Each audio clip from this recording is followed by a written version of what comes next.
Russian President Vladimir Putin hosted a news conference today, touting military achievements in Ukraine and providing updates on peace talks to end the war. Russia has agreed to Trump-backed terms that would make Ukraine cede land to Russia.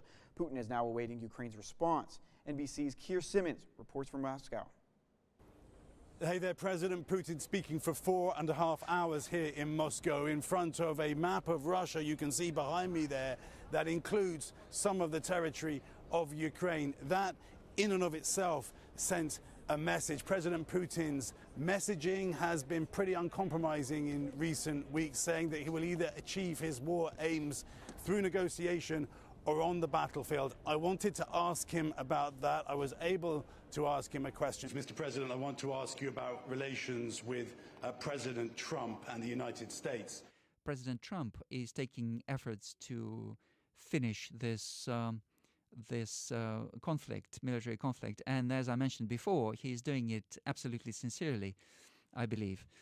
And in Anchorage, we've agreed with Trump, and in practical terms, we have agreed to the proposed terms by President Trump.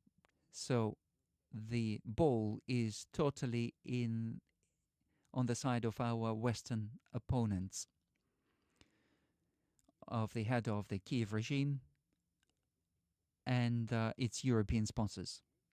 This question and answer session also involved questions from ordinary Russians, selected of course by the Kremlin, but some of them had real economic concerns, including a widow whose husband had died in Ukraine, saying that she hadn't been given the money that she was due to support her family in time. There was also a question about these tough words between Europe and Russia. President Putin notably saying that he would not launch another special military operation as long as Russia is respected, once again leaving vague whether or not Europe is under threat.